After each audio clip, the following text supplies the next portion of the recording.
नमस्कार, स्वागत है आपका डे न्यूज में। मैं हूं आपके समक्ष आध्या सिन्हा। करवाऊंगी रूबरू शहर के ताजा तरीन खबरों से, लेकिन खबरों पे नजर डालने से पहले आइए नजर डालते हैं उन तमाम खबरों पे जो बनी है आज की सुर्खियां।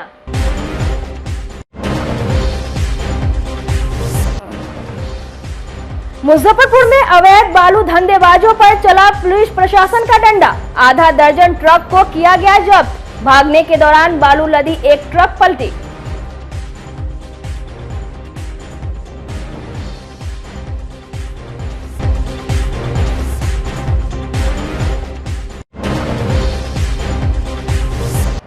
मुजफ्फरपुर में दबंगों ने जय श्री राम के नारे नहीं लगाने पर युवक को पीटा। वीडियो वायरल होने पर पुलिस ने 3 आरोपी को किया गिरफ्तार।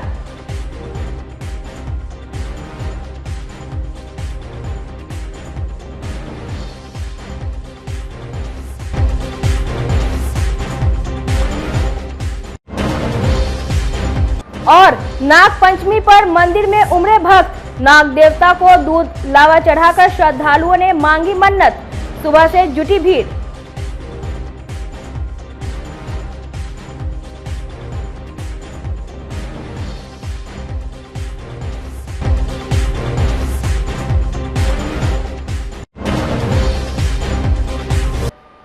तो ये थी आज की सुर्खियां। अब खबरें विस्तार से।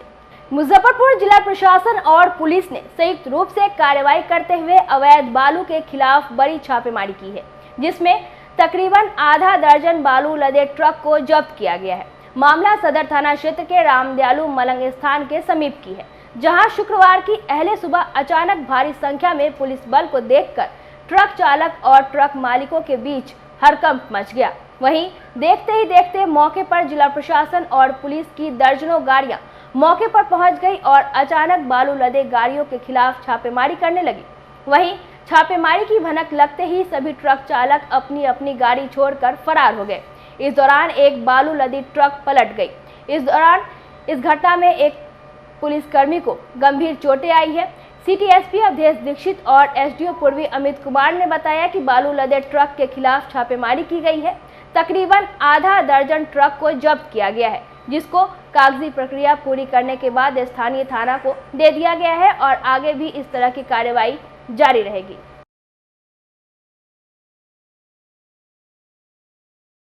मुजफ्फरपुर पुलिस के द्वारा लगातार जिला प्रशासन के साथ मिलकर के और माइनिंग डिपार्टमेंट के साथ में मिलकर के अवैध बालू के खनन और जो ट्रांसपोर्टेशन को लेकर कार्रवाई की जा रही है। कल भी हम लोगों ने एक विशेष अभियान चलाया था, जिसमें अनुमंडल पुलिस पदाधिकारी 2 टाउन और एसडीओ, डीटीओ और अन्य कर्मी शामिल थे। संबंधित थानाध्यक्ष भी थे। हम लोगों ने लगभग 7 से 8 के आसपास में ट्रक्स को जब्त किया है, जो चाहे ओवरलोडिंग हो, विदाउट चालान चल रहे हो, उन पर हम लोग एफआईआर कर रहे हैं। उसी में एक ट्रक था जो क्योंकि ओवरलोडेड था तो पलट गया, बट किसी की ऐसी इंजरी नहीं हुई, बाकी सब नॉर्मल है। हाँ, ऐसी सूचना प्राप्त हो रही थी कि बड़ी संख्या में ओवरलोड गाड़ियों का परिचालन किया जा रहा है और लोगों को परेशानी भी हो रही थी। अवैध तरीके से पार्किंग कर करके किया जा रहा था, तो उसको लेकर के छापेमारी की गई है। कुछ गाड़ियां पकड़ाई भी हैं, जो थाना में पहुंचाया गया। उन पे जो नियमानुसार कार्रवाई है वो की जाएगी। अभी तक तो लगभग 6 से 7 गाड़ियां पकड़ाई हैं। मुजफ्फरपुर में धर्म के नाम पर बदसलूकी करने का एक मामला सामने आया है। 4-5 युवकों द्वारा एक दूसरे धर्म के युवक से जबरन जय श्री राम का नारा लगवाने के लिए दबाव बनाया जाता है। नहीं बोलने पर उसकी पिटाई कर दी जाती है। इतना ही नहीं, युवक के गर्दन पर पैर रखकर गला दबाने की भी कोशिश की जाती है, जिसका सोशल मीडिया पर वीडियो तेजी से वायरल हो रहा है। हालांकि वायरल वीडियो की सत्यता की पुष्टि डे न्यूज नहीं करता है। घटना मिठनपुरा थाना क्षेत्र के कन्हौली मोहन सहनी के टोला की है। वीडियो वायरल होने के बाद पुलिस ने एक्शन शुरू कर दिया है। इस मामले में पुलिस ने अब तक 3 युवकों को गिरफ्तार कर लिया है। वहीं अन्य की गिरफ्तारी के लिए छापेमारी की जा रही है। एएसपी टाउन भानु प्रताप सिंह ने बताया कि महाशिवरात्रि में हुए एक विवाद को लेकर कुछ युवकों ने एक धर्म विशेष के युवक से बदला लिया। उन्होंने बताया कि फरार युवकों की तलाश में पुलिस की विशेष टीम छापेमारी कर रही है। हाँ, एक कल ही हम लोगों के संज्ञान में एक मामला आया है, जिसमें वीडियो देखने पर पता चलता है कि एक समुदाय विशेष के व्यक्ति को एक विशेष नारा बोलने के लिए मजबूर किया जा रहा है उसमें। तो हमने वीडियो की पहले सत्यता की जांच की और तुरंत हमारी साइबर एक्सपर्ट टीम इसकी जांच में लग गई तो वीडियो की सत्यता हमने जांच की तो पाया गया वीडियो सच है बिल्कुल। और उसके जब हम तह में गए तो पाए कि ये घटना पूर्व में एक और घटना हुई थी, उसका परिणाम थी। महाशिवरात्रि के आसपास बच्चों का मैच होता है, आपस में क्रिकेट मैच होता है, उसमें कुछ इनका आपसी मनमुटाव होता है और उसी मनमुटाव को लेकर ये बदला लेने की भावना से एक दूसरे से लड़ने के लिए एक दूसरे को काफ़ी लंबे समय से खोज रहे थे। और अब आगे उनको वो एक दूसरे का आमना सामना हुआ तो उसमें मारपीट की इनके बीच में घटना हुई थी। तो घटना की जो सच्चाई के बीच जो तथ्य थे वो जो मैंने अभी जो बताए वो ये हैं, उसी को लेकर इसमें मारपीट हुई है। फिर उसमें जो आपने बाकी का तो वीडियो में दिख रहा है वो उन्होंने किया गया है। पुलिस ने इसमें तत्पर कार्रवाई की है। अभी इसमें 3 व्यक्तियों को हमने अरेस्ट किया है इसमें और उनके खिलाफ कानून सम्मत कार्रवाई की जा रही है। कब एक ही मोहल्ला के रहने वाले कौन एक ही मोहल्ला के क्या जो युवक हैं सब एक ही इलाके के रहने वाले? अलग अलग है, मतलब उसी का थाना क्षेत्र एक ही है उनका सबका, लेकिन घर आसपास हो सकता है। मुजफ्फरपुर के एसएसपी कार्यालय में शुक्रवार को एसएसपी राकेश कुमार ने क्राइम मीटिंग में जिले के सभी थाना अधिकारियों को अपराध नियंत्रण और लंबित प्रकरणों के निस्तारण के आदेश दिए। थानेदारों को संगठित अपराध की रोकथाम और अपराधियों की धरपकड़ के लिए अभियान चलाने के निर्देश दिए गए। मीटिंग के दौरान पुलिस थानों में लंबित मामले, शिकायत, लंबित अनुसंधान, गैर जमानती वारंट, नोटिस और तामील आदि की समीक्षा की गई। एसएसपी ने पुलिस थानों पर पहुंचने वाले लोगों के लिए अच्छी व्यवस्था सुनिश्चित करने का निर्देश दिया। इसके साथ ही निर्देश दिया कि पुलिस गश्ती बढ़ाकर वारदातों पर अंकुश लगाया जाए। बैठक में जिले के सभी पुलिस उपाधीक्षक और थानेदार शामिल हुए। आज एसएसपी सर के द्वारा क्राइम मीटिंग वो किया गया था, चेयर किया गया था, जिसमें सभी मुजफ्फरपुर ज़िले के सभी थानाध्यक्ष, सभी अंचल निरीक्षक, सभी पुलिस उपाधीक्षक रैंक के ऑफिसर्स और बाकी अन्य जो जितने भी कंसर्न लोग हैं उनको सबको अगले 1 महीने के लिए ब्रीफ किया गया था। और ब्रीफिंग में अलग अलग चीज़ें, मेनली भारतीय न्याय संहिता का कैसे एनफोर्समेंट करना है, क्या क्या उसमें चैलेंजेस हैं, उन सब के बारे में डिस्कशन किया गया। ERSS जो 112 की नई गाड़ियाँ आई हैं उनको कैसे और अच्छे से कारगर किया जाए ताकि आम लोगों में जो रेस्पॉन्स टाइम हमारा कम हो और आम लोगों तक जल्दी से जल्दी पुलिस इमरजेंसी की सिचुएशन में पहुंच सके।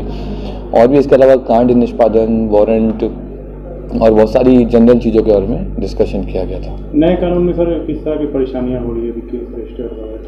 नहीं, अभी नए कानून में कोई परेशानी नहीं हो रही क्योंकि अब हम लोग के द्वारा काफ़ी अच्छे से हेडक्वार्टर के माध्यम से ट्रेनिंग दिया गया था और उस ट्रेनिंग को सभी ने काफ़ी सीरियसली लिया है और अभी भी बराबर टाइम टू टाइम कोई ना कोई ट्रेनिंग चल ही रही है, तो उसकी वजह से ऐसा कोई प्रॉब्लम नहीं हो रही है। बाकी धीरे धीरे और अच्छा सिस्टम होगा इसमें। साइबर फ्रॉड से निपटने की भी जानकारी? साइबर फ्रॉड से रिलेटेड तो साइबर के केसेस का भी रिव्यू किया गया है, चल भी रहा है बहुत सारे केसेस का, और हम लोग के द्वारा भी साइबर से रिलेटेड बार बार में मीडिया के माध्यम से लोगों को आग्रह भी किया जाता है और एक एडवाइस भी दी जाती है कि क्या करें क्या ना करें, डूज एंड डोंट्स टाइप से। नाग पंचमी के अवसर पर शुक्रवार को मुजफ्फरपुर के कई मंदिरों में विशेष पूजा अर्चना हुई। बीवीगंज के नंदपुरी में सत्संग मंडल माई स्थान में विषहर मेला का आयोजन किया गया, जिसमें सुबह 5 बजे से ही पुरुष और महिला श्रद्धालुओं ने हिस्सा लिया। मंदिर के पुजारी बाबा भूपेंद्र तत्वदर्शी ने कहा कि आदिकाल से यह मान्यता है कि नाग पंचमी के दिन नागराज का जन्म हुआ था। उनकी पूजा से नागराज लोगों के कष्ट रूपी विष को हर लेते हैं, यानी आत्मसात कर लेते हैं, जिसमें भक्तों को सुख और यश की प्राप्ति होती है। उन्होंने बताया कि माई स्थान में इस मेले का आयोजन 1975 से ही हो रहा है। उस समय पांचू भगत और सोनेलाल भगत ने इस मंदिर की स्थापना कराई थी।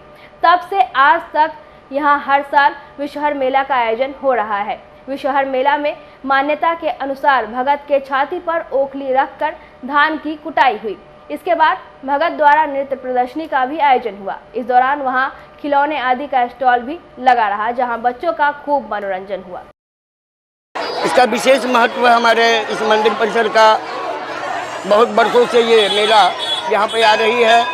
आज का विशेषता ये है कि लोग भगवान नागराज को दूध लावा चढ़ाते हैं, ब्रह्म की पूजा करते हैं, माँ जगदम्बा का अभिसार माई का पूजा करते हैं, अपनी मनोकामना को पूर्ण करते हैं। आज के दिन हमारे भगत ने, उनकी टोली के द्वारा भगत के सीने पर ओखली रखा गया, मूसल से धान कूटा गया, और उस धान से बनी हुई खीर का भोग नाग देवता को लगा। अभी दूध लावा चढ़ने की प्रचलन चल रही है।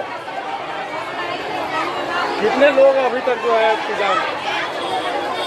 यहाँ तो हजारों तादाद लाख की संख्या पूरा हो जाते हैं। ये रात के 9 बजे तक 10 बजे तक ये मेला बनी रहती है। अभी तक कितने लोग जो है? अभी तक तो लगभग 5 से 7 हजार लोग जल चढ़ा करके दूध लावा चढ़ा करके निकल गए। अभी यह कब तक चलेगा? ये रात के 10 बजे तक। मुजफ्फरपुर के एलएस कॉलेज परिसर स्थित ड्यूक हॉस्टल को फिर से खोले जाने की प्रक्रिया शुरू हो गई है। उम्मीद है कि अगले सत्र से इस छात्रावास में रहकर बच्चे पढ़ाई कर सकते हैं। इसको लेकर एलएस कॉलेज के प्रिंसिपल ओपी राय से सामाजिक व राजनीतिक कार्यकर्ताओं के प्रतिनिधि मंडल ने मुलाकात कर ड्यूक छात्रावास को फिर से खोलने की मांग रखी है। बता दें कि 10 दिसंबर 2020 को एलएस कॉलेज परिसर में छात्र राजवर्धन की गोली मारकर हत्या करने के बाद ड्यूक छात्रावास को जांच के नाम पर प्रशासन के आदेश पर बंद कर दिया गया था। अब इसे खोलने के लिए राजनीतिक सरगर्मी चढ़ने लगी है। परिसर में सामाजिक व राजनीतिक कार्यकर्ताओं का जमावड़ा बढ़ रहा है। साथ ही सभी एकजुट होकर छात्रावास को खोलने की मांग कर रहे हैं। सामाजिक व राजनीतिक कार्यकर्ताओं का कहना है कि 1 दशक पूर्व भी परिसर में इस तरह की वारदात हुई थी, लेकिन उस समय बदमाशों पर कार्रवाई की गई थी, ना कि हॉस्टल व कॉलेज को बंद कर दिया गया था। सामाजिक व राजनीतिक कार्यकर्ताओं ने आरोप लगाया कि प्रशासन हॉस्टल को बंद करके मनमानी करना चाहती है। साथ ही उन्होंने कहा कि सभी छात्र बाजार में 4-5 हजार रुपये रेंट देकर कमरा लेने में सक्षम नहीं है। हॉस्टल बंद हो जाने से उनकी पढ़ाई बाधित हो रही है। सामाजिक व राजनीतिक कार्यकर्ताओं का कहना था कि यदि हॉस्टल फिर से खोल दिया जाता है तो उत्तर बिहार के साथ मुजफ्फरपुर जिले के ग्रामीण इलाके के आने वाले छात्र को काफ़ी सुविधा मिलेगा। इस छात्रावास में रहकर बच्चे कम पैसे में अपनी पढ़ाई पूरी कर सकते हैं। मौके पर कांग्रेस नेता धर्मवीर शुक्ला, सामाजिक कार्यकर्ता प्रभात कुमार, जन सुराज के युवा जिला अध्यक्ष सावन पांडे समेत कई गणमान्य लोग शामिल हुए। देखिए, आज प्रभात जी ने एक मुहिम चलाया था बच्चों के भविष्य से जुड़ा हुआ मामला। ड्यूक हॉस्टल के पिछले कई वर्षों से बंद होने के कारण प्रभात जी और सावन जी और सभी छात्रों के साथ मिलकर हम सबों ने आज लंगर सिंह महाविद्यालय के ऊर्जावान यशस्वी प्राचार्य ओपी राय जी से मिले और मिल के उनसे हम लोगों ने ड्यूक हॉस्टल, लंगर सिंह छात्रावास और न्यू हॉस्टल इस सब को खोलने पर हम लोगों ने बात किया। बहुत ही आज सुखद पल है छात्रों के लिए कि उन्होंने साफ शब्दों में कहा कि आप लोगों की इस मांग को हम हृदय से स्वीकार करते हैं और अविलंब इसी सत्र में इस हॉस्टल को चालू करेंगे। ये इन्होंने वचन दिया। हम उनका काफ़ी आभारी हैं, उनका स्वागत करते हैं, अभिनंदन करते हैं और आपके माध्यम से उनको धन्यवाद देते हैं। और साथ ही साथ आपके जितने भी फॉलोअर देखने वाले हैं उनके माध्यम से उन बच्चों तक ये मैसेज देना चाहते हैं कि हम लोगों ने काफ़ी प्रयास और मेहनत के बल पर प्राचार्य महोदय से निवेदन करके इस हॉस्टल को खुलवाने पर उनकी सहमति को लिया है। बच्चे भी उनकी इस अनुशासन का और यहाँ जो माहौल है इसको सुंदर बनाने में आपकी भूमिका निभाएंगे। ये बच्चों से मैं निवेदन करूँगा और हम उम्मीद करते हैं जैसा कि प्राचार्य साहब ने आश्वासन दिया है कि इस सत्र में ड्यूक हॉस्टल निश्चित रूप से खुल जाएगा। प्रभात जी ने ये कार्यक्रम शुरू किया है कि यहाँ के ड्यूक हॉस्टल को, न्यू हॉस्टल और लंगट हॉस्टल को चालू किया जाए।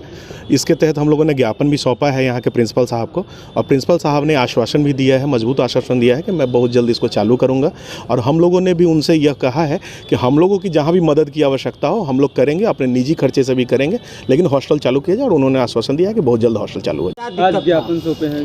देखिए, एलएस कॉलेज के ड्यूक छात्रावास से संबंधित हमने सभी बड़े भाइयों को, सावन बाबू को, सभी लोगों को हमने आमंत्रित किया कि चलिए प्रिंसिपल साहब से मिलना है, इस संदर्भ में बात करना है। इससे पहले सुने गए सारी बात को नकारते हुए प्राचार्य साहब ने हम लोगों को पूर्ण इसी सत्र में आश्वासन दिया है हॉस्टल चालू कराने के लिए और उनका बहुत बहुत धन्यवाद, बहुत बहुत आभार। ऐसी हम कल्पना नहीं किए थे कि हम लोग जाएंगे, मिलेंगे और हम लोगों को आश्वासन मिलेगा कि हाँ हॉस्टल इसी सत्र से चालू होगा। समझ गए? आश्वासन है। हम तो चाहते हैं कि अच्छे बच्चे पढ़ के यहाँ से निकलें, हॉस्टल की भी उनको सुविधा मिले। हम सब मिलके चाहेंगे कि जो साल में 10 बच्चे और 4 बच्चियाँ 40 बच्चियों के लिए भी हम हॉस्टल की व्यवस्था कर रहे हैं और 100 बच्चे लोगों का भी अगले सत्र से उसमें नामांकन एडमिशन भी के लिए प्रयासरत हैं। सुपरिटेंडेंट असिस्टेंट सुपरिटेंडेंट चुना जा रहा। गर्ल्स हॉस्टल में 40 का ही जगह व्यवस्थित कर पा रहे हैं, उसको मेस का इंतजाम अलग उस सब हॉस्टल से करना होगा। हम सब मिलके चाहते हैं जो गरीब घर के भी बच्चे आएँ, पढ़ें अनुशासित होकर, लेकिन कैंपस में जो छात्र छात्राएँ हैं वो अनुशासित रहते हुए कोशिश अवश्य करें जो दूसरा भी आए वो भी यहाँ से खुशी महसूस करके जाए। ऐसा ना हो जो उसको लगे कि हमको टॉर्चर किया जाएगा, हमको रेगिंग किया जाएगा। इस ढंग का जो माहौल कोडियल रिलेशन इस कैंपस में बना है ये आगे भी बना रहे। ये नहीं जो हम बच्चे शिक्षक कर्मचारी के किसी व्यवहार से दुखी होकर वो लोग फिर कॉलेज जो आते हैं वो आना छोड़ दें। हम चाहेंगे वो लोग भी ऐसा करें जो वो ब्रांड एम्बेसडर मेरे कॉलेज के हॉस्टल के बच्चे बने और वो एक गाइड के रूप में जो कोई पार्क में भी घूमने आए उसको भी परेशानी ना हो, उसको भी हम लोग गाइड करें, उनको टीच करें। ऐसा नहीं टीच के बदले टीच करें, तो ये ख्याल रखना होगा। और हम सब मिलके चाहेंगे लंगर सिंह कॉलेज से क्वालिटी एजुकेशन पाके बच्चे विभिन्न पद पर फिर आगे भी जाएंगे। संयुक्त किसान मोर्चा के देशव्यापी आह्वान पर कॉरपोरेट भारत छोड़ो दिवस पर मुजफ्फरपुर जिलाधिकारी के समक्ष सैकड़ों किसान मजदूरों ने जोरदार विरोध प्रदर्शन किया। शहीद खुदीराम बोस स्मारक स्थल कंपनी बाग से निकले जुलूस में कॉरपोरेट भारत छोड़ो, भारत विश्व व्यापार संगठन से बाहर निकलो, देश में मंडी व्यवस्था लागू करो, सभी भूमिहीनों को वास की जमीन दो, सभी किसानों को खेत मजदूरों को 10,000 मासिक वृद्धा पेंशन दो, बिजली के निजीकरण और स्मार्ट प्रीपेड मीटर पर रोक लगाओ आदि नारे लगाए गए। जिलाधिकारी के समक्ष आयोजित प्रदर्शन सभा को संबोधित करते हुए विभिन्न किसान एवं ट्रेड यूनियन के नेताओं ने कहा कि अंग्रेजी हुकूमत के लुटेरी व्यवस्था के खिलाफ भारत की जनता ने 9 अगस्त को अंग्रेजों भारत छोड़ो का नारा दिया था। आज नरेंद्र मोदी के नेतृत्व में भाजपा सरकार हमारे देश के कॉरपोरेट अडानी, अंबानी, मित्तल जैसे पूंजीपति घरानों के लिए देश की सारी संपदा को लूट की खुली छूट दे रखी है। आज जल, जंगल, जमीन, कृषि, शिक्षा, संचार, स्वास्थ्य, रेल जैसे तमाम सार्वजनिक संपत्ति को इन्हीं देसी विदेशी पूंजीपति वर्ग के हाथ में सौंप दी गई है, जिसके कारण बेरोजगारी, गरीबी, लूट, हत्या, महिलाओं पर अत्याचार लगातार बढ़ती जा रही है। अमीर और अमीर होता जा रहा है तो वहीं गरीब और गरीब होता जा रहा है। संयुक्त किसान मजदूर आंदोलन निर्मित इस लुटेरी व्यवस्था को ध्वस्त करना ही तमाम समस्याओं का एकमात्र इलाज है। इसलिए संयुक्त किसान मोर्चा आज कॉरपोरेट भारत छोड़ो दिवस मना रही है। की ओर से जो कार्यक्रम हो रहा है यह अखिल भारतीय संयुक्त किसान मोर्चे का फैसला 10 जून को हुआ था दिल्ली में। उस फैसले के आधार पर पूरे देश में जिला मुख्यालय पर हम जिला पदाधिकारी के माध्यम से राष्ट्रपति महोदया से हम मांग करते हैं कि जो किसानों के डिमांड, जो पुराने डिमांड हैं, पुराने मांग हैं, जैसे एमएसपी को का कानूनी दर्जा देने की बात है, हम चाहते हैं कि एमएसपी का कानूनी दर्जा दिया जाए। हमारा डिमांड है कि जो लोग किसान आंदोलन में मारे गए हैं उनको शहीद का दर्जा दिया जाए और उनको उनका स्टैचू, उनका स्मारक बनवाई जाए। हमारा डिमांड है कि बिजली में जो प्रीपेड मीटर है, जो निजीकरण है, उसको समाप्त किया जाए और 24 घंटा कृषि कार्य हेतु बिजली मुहैया कराया जाए। हमारा डिमांड है कि बिहार के अंदर जो बाजार समिति था, मंडी था, उस मंडी को समाप्त कर दिया बिहार सरकार ने। हमारा डिमांड है कि मंडी व्यवस्था को पुनः चालू किया जाए।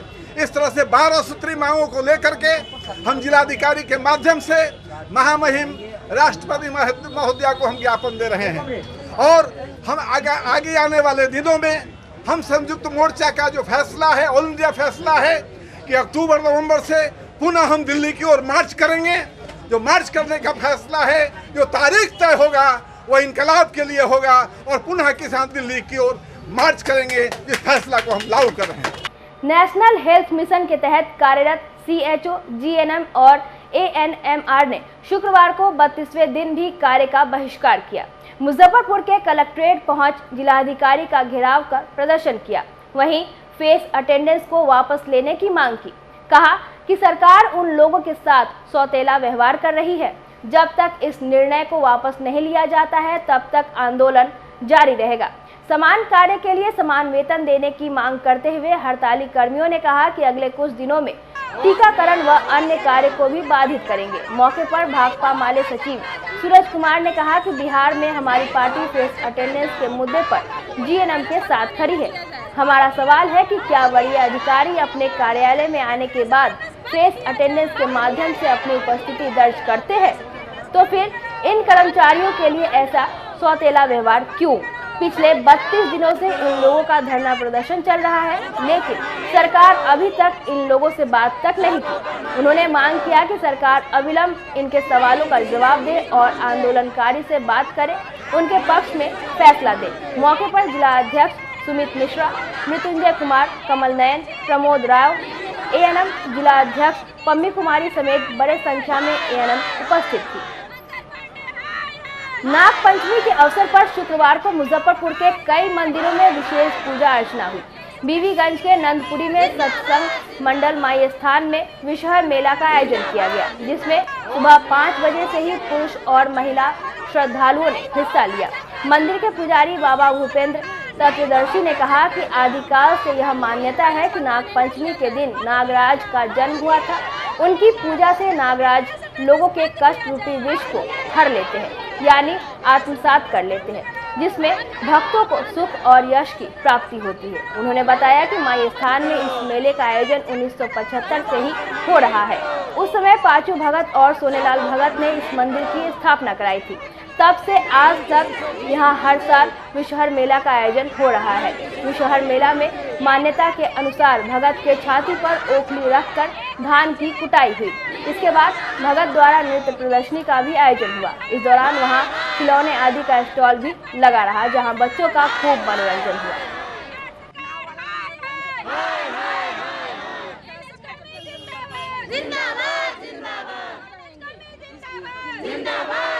क्या मामला? हम लोग 8 तारीख से हड़ताल पे हैं। सभी एनएचएम कर्मी, जिसमें जीएनएम, सीएचओ, एएनएम सारे लोग शामिल हैं। ठीक है, सरकार की एक नीति आई है एफआरएस। ठीक है, हाँ बोलिए ना, आप आ जाइए ना। फिर एफआरएस जो है, एफआरएस लगाई है, जिसमें सरकार 3 टाइम अटेंडेंस बोल रही है लगाने को। हम लोग ग्रामीण क्षेत्र में काम करते हैं, जहाँ शौचालय की व्यवस्था नहीं है, पेयजल की व्यवस्था नहीं है। महिला को 9 से मतलब जो भी हमारे स्टाफ से उनको 9 से 5 काम करना पड़ता है, जिसके कारण वहाँ पे बहुत सारी परेशानियों से जूझना पड़ता है।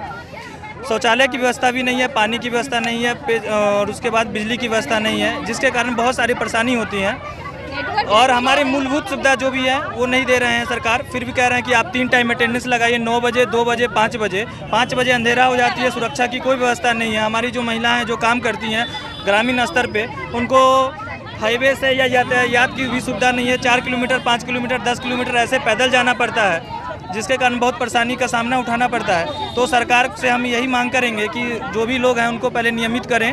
ठीक है, सीएचओ का कैडर निर्माण करें। ठीक है, उसके बाद हम भी एफआरएस मानने को तैयार हैं। समान काम का समान वेतन हम लोग का मांग है। प्रदर्शन कर रहे हैं एफआरएस बंद करने के लिए। एफआरएस लगाना है तो पहले परमानेंट करे, पहले सुविधा दे, तब परमानेंट करे। कोई सुविधा नहीं मिल रहा है। जिस आंगनबाड़ी पर हम लोग काम जाके करते हैं, वहाँ बैठने के लिए चेयर नहीं है। 3 दिन हम लोग को एचएससी पर काम करना होता है। 3 दिन के बाद हम लोग ग्रामीण क्षेत्र में काम करने जाना होता है, जहाँ से हम लोग गाड़ी से उतरते हैं। 7 से 8 किलोमीटर हम लोग का आंगनबाड़ी होता है, वहाँ कोई जाने का सुविधा नहीं है। जहाँ हम लोग आंगनबाड़ी पर काम करते हैं वहाँ कोई सुविधा नहीं है, न वहाँ बैठने के लिए कुर्सी है, न पानी पीने के लिए, न यहाँ तक कि पंखा नहीं है। ये लोग एसी में बैठ करके फरमान जारी करते हैं। समान काम का समान वेतन चाहते हैं, समान काम का समान वेतन चाहते हैं। और एफआरएस लगेगा तो पहले सुविधा मिलना चाहिए, तब परमानेंट होंगे, तब हम लोग पहले परमानेंट होंगे, उसके बाद एफआरएस देंगे। सीएचओ के लिए कैडर निर्माण होगा, तब हम लोग एफआरएस देंगे। अन्यथा सरकार को अपना कानून वापस लेना होगा, नहीं तो तब तक हम लोग अपने काम को वापस नहीं जाएंगे। ये एएनएम और सीएच कर्मियों का जो आंदोलन चल रहा है, इस आंदोलन को हम लोग पूरे बिहार में समर्थन दे रहे हैं। नीतीश सरकार बिहार के कर्मचारियों को अपना बंधुआ मजदूर समझती है। आप जिस तरीके से मजदूरों को जिस स्थिति में काम करवा रहे हैं, क्या वो जायज है? आप एक तरफ जो है एएनएम को कह रहे हैं कि आप फेस अटेंडेंस करिए। क्या इस सरकार के अंदर सरकार के मंत्री और सरकार के बड़े आला अधिकारी क्या इसको मेंटेन करते हैं? क्या जिलाधिकारी यहाँ पर आते हैं तो वो फेस अटेंडेंस बनाते हैं क्या? ये नहीं चलेगा। बिहार के अंदर में लगातार बिहार की सरकार जो है कर्मचारियों को तंग और तबाह कर रही है। एक छोटा सा सवाल है, क्यों हमारा फेस अटेंडेंस बनवाया जा रहा है? वही स्वास्थ्य विभाग में जो दूसरे कर्मचारी हैं उनको वो तो नहीं बना रहे हैं, तो आप इनसे क्यों बनवा रहे हैं? आप सुदूर इलाके में काम करने के लिए भेजे हुए हैं, कैसे बनेगा फेस अटेंडेंस? आपने देखा ना शिक्षकों के साथ क्या दिक्कतें सामने आ रही है। ऑनलाइन अटेंडेंस नहीं बन पा रहा है और आप चीज़ों को लागू करना चाहते हैं। कर्मचारियों का 10 दिनों से ज़्यादा से आंदोलन चल रहा है और क्या सरकार बात भी नहीं करेगी? सरकार बातचीत करने के लिए आएगी। हमारी पार्टी ने कहा है कि इनके जो सवाल है उन तमाम सवालों को आप अविलंब पूरा करिए। और बिहार छात्र संघ के आह्वान पर छात्रों की अनिश्चितकालीन भूख हड़ताल तीसरे दिन शुक्रवार को भी जारी रहा। लगातार 3 दिनों से भूख हड़ताल पर बैठे रहने से छात्रों की स्थिति बिगड़ने लगी है। वहीं एक की स्थिति ज्यादा बिगड़ने पर देर रात उसको सदर अस्पताल में भर्ती कराया गया। वहीं 2 छात्र नेताओं को मौके पर ही पानी चढ़ाया गया। छात्र नेताओं का कहना है कि पहले से ही बीवी के पदाधिकारी को मांग पत्र दिया जा चुका है, उस पर कार्रवाई नहीं होने पर विवश होकर अनशन करना पड़ा है। आमरण अनशन पर बैठे छात्रों ने कहा कि हमारे मुख्य मांग है कि कॉलेज पर गठित जांच कमेटी की रिपोर्ट जारी हो, छात्रों से अवैध रूप से वसूली की गई राशि लौटाई जाए, वसूली की शिकायत पर जिन 5 छात्रों का परीक्षा फॉर्म नहीं भरा गया उनकी स्पेशल परीक्षा ली जाए, आरोप सही होने पर कॉलेज की मान्यता रद्द की जाए और बीएड के जिस सेमेस्टर का रिजल्ट आ गया है उनका अंक पत्र दिया जाए। आमरण अनशन पर बैठे छात्र जो अपने हक और न्याय की मांग कर रहे हैं, उनके स्वास्थ्य और सुरक्षा की स्थिति गंभीर बनी हुई है। छात्रों ने प्रशासन से अपील करते हुए कहा कि वे तुरंत हस्तक्षेप करें और इस गंभीर मुद्दे को सुलझाने के लिए आवश्यक कदम उठाएं। उन्होंने वहीं जन सुराज के नेता संजय केजरीवाल भी मौके पर पहुंचकर अनशन को समर्थन दिया। संजय केजरीवाल ने कहा कि अविलंब विश्वविद्यालय के अधिकारियों को छात्रों की समस्याओं का निदान करना चाहिए। भूख हड़ताल किए हुए हैं। आज बिहार छात्र संघ के द्वारा ये बिहार विश्वविद्यालय में आमरण अनशन का भूख हड़ताल का 3रा दिन है। और मुद्दा तो सब लोग जानते ही हैं कि शहर में एक कॉलेज है शहीद प्रमोद बीएड कॉलेज, उसमें मनमानी तरीके से छात्र छात्राओं का शोषण किया जाता है। हर तरीके से जो भविष्य के शिक्षक होने वाले हैं उस महाविद्यालय से उनका आर्थिक रूप से और शारीरिक रूप से मानसिक रूप से हर तरह से शोषण किया जाता है। फी भी उनसे एक्स्ट्रा लिया जाता है, पैसा भी प्रैक्टिकल के नाम पे अवैध उगाही होती है और सेशन भी बहुत लेट होता है, एग्ज़ाम भी समय से नहीं होता है, एग्ज़ाम होता है तो मार्कशीट समय से नहीं पहुंचता है। तो ये सब तरह से छात्रों का शोषण हो रहा है, परेशानी हो रहा है। 3रा दिन आपको किसी से वार्ता हुआ है? नहीं, वार्ता के लिए तो अभी तक कोई भी लोग विश्वविद्यालय प्रशासन के यहाँ पे नहीं आए हैं और वार्ता करना ना करना उनकी ये है, लेकिन हम लोग का जो मांग है वो जब तक पूरा नहीं होगा तब तक हम लोग अनशन स्थल से हटेंगे नहीं। दुर्भाग्य की बात है कि एक तरफ हमारा भारत देश युवाओं का देश कहलाता है, 66% आबादी जो है हम लोग कहते हैं कि हमारे देश में युवाओं की है।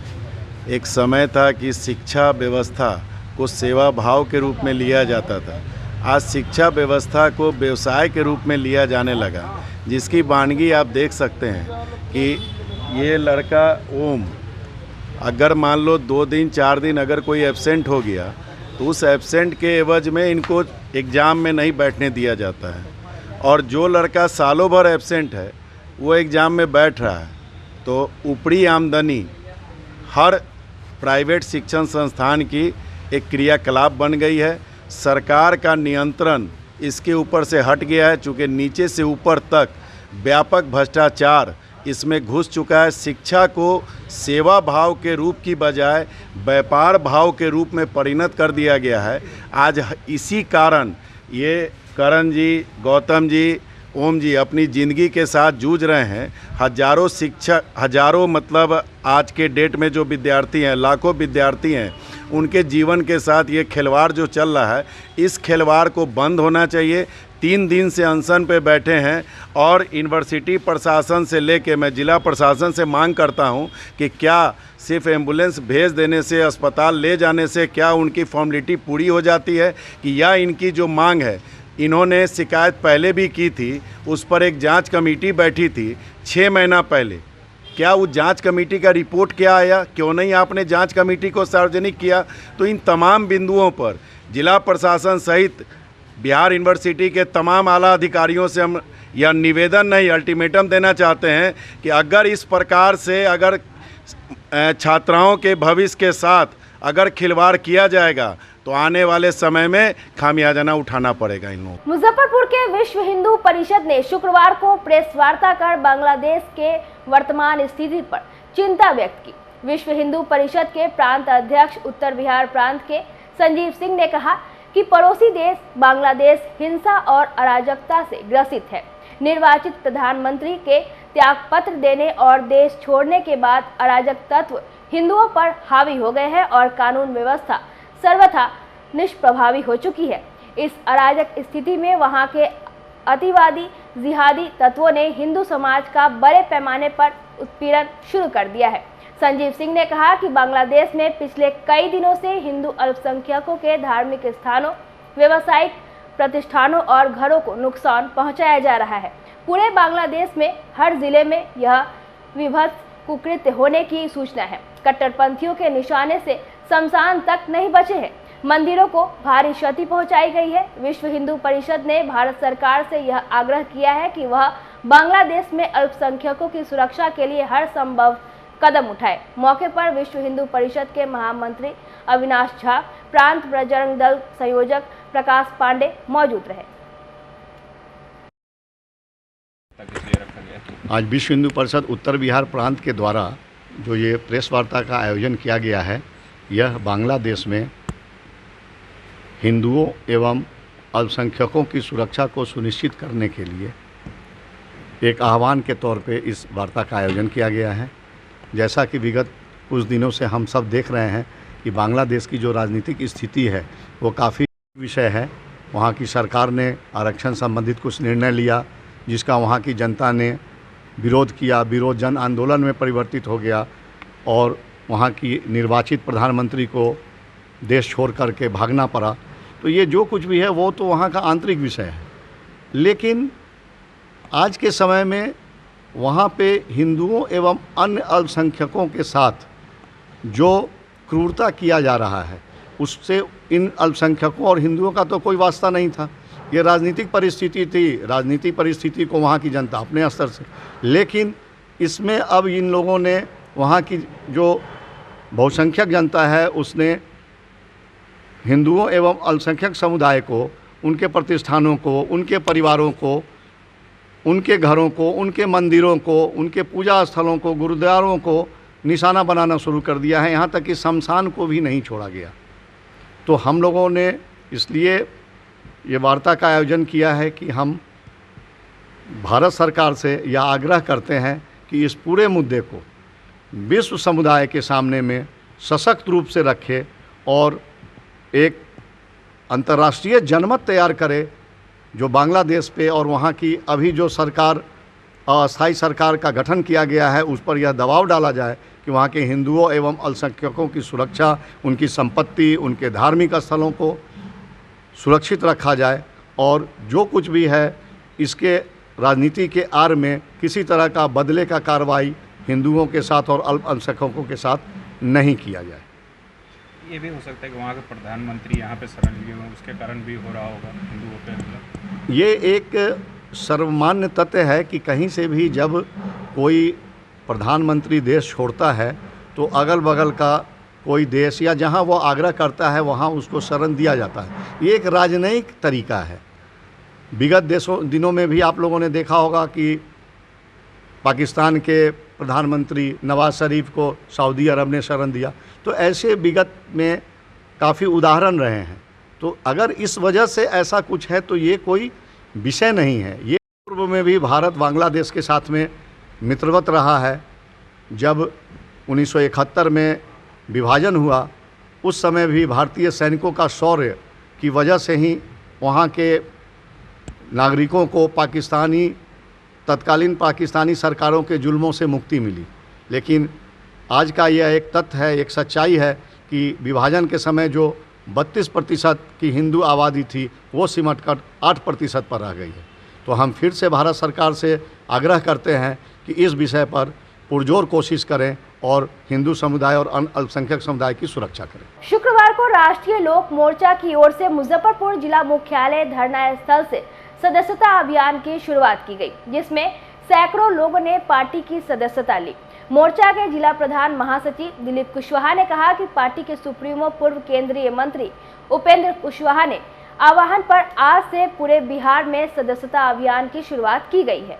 इसी क्रम में आज यहां पर पार्टी के द्वारा अभियान चलाया गया है।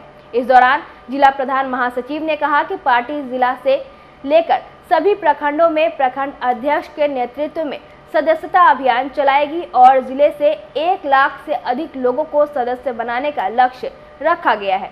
मौके पर किसान प्रकोष्ठ प्रदेश अध्यक्ष ठाकुर धर्मेंद्र सिंह, प्रदेश महासचिव रमेश कुशवाहा, संतोष कुमार, नवीन सिंह कुशवाहा सहित पार्टी से जुड़े दर्जनों लोग मौजूद रहे।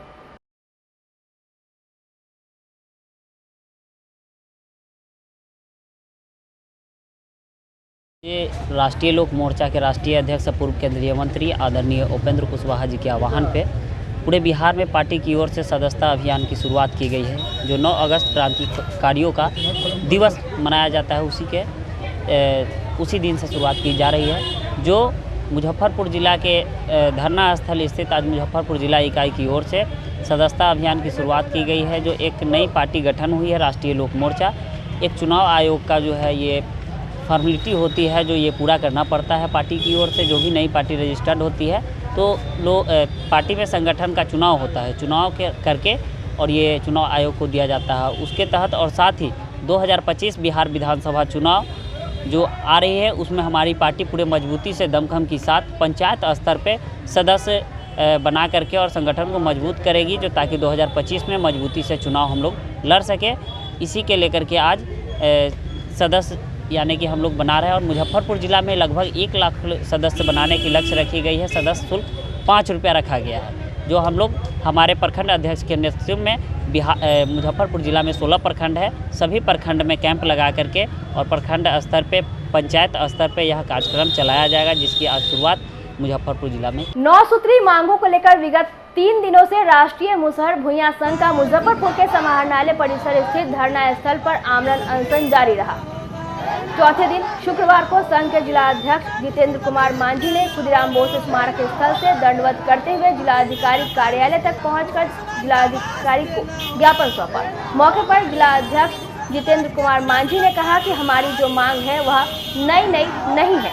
हम लोगों ने पिछले साल 23 सितंबर को भी इन्हीं मांगों को लेकर 7 दिन तक धरना प्रदर्शन किया था, जिसके बाद जिलाधिकारी ने आश्वासन दिया था कि आपकी मांगों को माना जाएगा। लेकिन 1 वर्ष बीत जाने के बाद भी हमारी एक भी मांगों पर विचार नहीं किया गया, जिसके फलस्वरूप हम लोग एक बार फिर से जिलाधिकारी के समक्ष आमरण अनशन कर रहे हैं। अब जब तक हम लोगों की मांगों को मान नहीं लिया जाता है, तब तक हम लोग का यह आमरण अनशन समाप्त नहीं होगा। 6 तारीख से हम लोग अनशन पर बैठे हुए हैं, मगर हमारा कोई यहाँ के शासन प्रशासन पूछने तक भी नहीं गया। हम लोग भूखे हड़ताल करके बैठे हुए हैं। लास्ट में हम लोग को अब तो मरना ही है, कैसा भी मरना है। तो हम लोग खुदीराम बोस स्मारक के पास से ऐसा धूप में चिलचिलाने धूप में पानी किसी के पास नहीं, 1 बोतल पानी भर के पी के आँख पर मारते बेहोश हमारा हो गया जितेंद्र मांझी और विश्वनाथ जी। ऐसा रोड गरम है, उस पर हम लोग दंड बैठकी करके कल हम लोग डीएम साहब को एक सूचना दिए थे से हम लोग स्मारक पर से खुदीराम बोस स्मारक पर से दंड बैठकी करके हम आपको आश्वासन पेपर सौंपेंगे। तो आज हम लोग शांतिपूर्ण वहाँ से दंड बैठकी करके हम लोग आज सूचना करने आए हैं, अपना मांग पर सौंपने आए हैं। मुख्य मांग है जो हमारा मुसहर समाज के 2023 में टोला सेवक के बहाली हुआ, उसमें जिला शिक्षा पदाधिकारी खास करके मुसहर समाज पर अनदेखी किया। वो मुसहर समाज में नहीं ले गया, पैसा लेकर अदर से बहाली करके उसमें हेरा फेरी किया गया। उनको सस्पेंड किया जाए, उनको कार्रवाई किया जाए और सही से निकाल कर सरकार के गाइडलाइन के हिसाब से हमारे मुसहर समाज के ज़्यादा से ज़्यादा उसमें भागीदारी दिया जाए। ये मांग 9 सूत्री मांग है सर जी। दंडवत तो जैसा कि आप तमाम सबसे पहले आप तमाम मीडिया के भाई को बहुत बहुत धन्यवाद। जो कोऑपरेट किए, इसके लिए बहुत बहुत आभार। हम लोग जो 9 सूत्री मांग को लेकर के 6 तारीख से अनशन पर बैठे हुए हैं। जो मांग मेरा नया नहीं है, पुराना है। एक साल पहले हम लोग 23 सितंबर 2023 को इसी मांग को लेकर के इसी धरना स्थल पर हम लोगों ने अनशन किया था और 7 दिन हम लोगों ने अनशन किया था। 7वां दिन जाकर के डीएम साहब के द्वारा हम लोगों को आश्वासन दिया गया, आश्वासन देकर के अनशन तोड़ाया गया और आश्वासन दिया कि भाई आपका जो मांग है, जो जायज़ मांग है, उस पर कार्रवाई करेंगे। अनशन टूट गया। आज 1 साल होने जा रहा है, लेकिन किसी भी बिंदु पर, किसी भी चीज़ पर, किसी भी एक भी बिंदु पर अगर कार्रवाई होता तो समझ में आता कि हाँ चलो कार्रवाई हुआ है। हम मुसहरों के साथ प्रशासन और शासन के द्वारा छल किया गया है, ब्लैकमेल किया जा रहा है, हम लोगों के साथ ठगा जा रहा है, हम लोगों के साथ ठगा जा रहा है। जो मुद्दा पुनः लेकर के हम बैठे हैं, पहला मुद्दा है जो 2023 में इस समाज के लिए बिहार सरकार ने शिक्षा से जोड़ने के लिए टोला सेवक की वैकेंसी निकाला था और उसमें नियमावली बनाया था कि नियमावली के आधार पर बहाली किया जाएगा तो सब लोगों को अपना अपना हक हिस्सा मिल जाएगा। लेकिन वर्तमान जिला शिक्षा पदाधिकारी, पता नहीं हमारे जात से क्या एलर्जी है, नियमावली के विपरीत बहाली करके मुसहर समाज को पूर्ण रूप से वंचित कर दिया गया। तो हम मांग करते हैं कि सबसे पहले जिला पर शिक्षा पदाधिकारी को सस्पेंड करते हुए पुनः जो बहाली किया है उसको रद्द करते हुए नए ढंग से विज्ञापन निकाले और उसके आधार पर हम मुसहर समाजों को जो शिक्षित बेरोजगार है उसको टोला सेवक के पद पर बहाली किया जाए। मारवाड़ी युवा मंच मुजफ्फरपुर संस्कृति शाखा के द्वारा शाहू रोड मंगलम अपार्टमेंट के सामने स्थित एक रेस्टोरेंट में सावन सिंधारा कार्यक्रम का आयोजन किया गया, जिसमें महिलाओं ने कई प्रकार के गेम्स खेले, लजीज व्यंजनों का आनंद लिया और सावन के गीतों पर जमकर डांस किया। शाखा की सहायक मंत्री गरिमा अग्रवाल ने कहा कि यह कार्यक्रम हमारी संस्था से हर साल आयोजित किया जाता है, जिसमें हम लोग काफ़ी मौज मस्ती करते हैं और गेम्स खेलते हैं। मौके पर कार्यक्रम संयोजिका पूजा खेतान, गरिमा अग्रवाल, मीडिया प्रभारी दीपिका जाजोदिया सहित संस्था से जुड़ी दर्जनों महिलाएं मौजूद रहीं। मैं मारवाड़ी युवा मंच मुजफ्फरपुर शाखा की सहायक मंत्री हूँ। मेरा नाम गरिमा अग्रवाल है। आज हम लोगों ने सिंधारा कार्यक्रम का आयोजन किया है। यह कार्यक्रम हमारी संस्था से हर साल किया जाता है, जो कि बटीडो के ऊपर पटना फूडी के कॉन्फ्रेंस हॉल में हुआ है। इस कार्यक्रम में हम लोगों ने लजीज व्यंजन का लुत्फ़ उठाया, काफ़ी सारे गेम्स भी खिलाए और बहुत मौज मस्ती की। बच्चों के बीच और सदस्यों के बीच काफ़ी सारा गिफ्ट्स का भी वितरण किया गया। इस कार्यक्रम में हमारी आम बैठक भी रखी गई है। कार्यक्रम शुरू के कारण मैं पूजा खेतान, मारवाड़ी युवा मंच की तरफ से हम लोग ने ये संस्कृति की तरफ से तीज का प्रोग्राम बना किया है। हम लोग ने क्या कुछ किया है? बहुत कुछ किया, गेम खेले, सबको डांस किया, बच्चों ने लड़कियों से सज के आई और लेडीज लोग, बच्चे लोग की गेम खेले। बस आज के लिए बस इतना ही। कल फिर मिलेंगे कुछ नई खबरों के साथ। तब तक मुझे और मेरे पूरे न्यूज़ टीम को दीजिए इजाज़त। नमस्कार।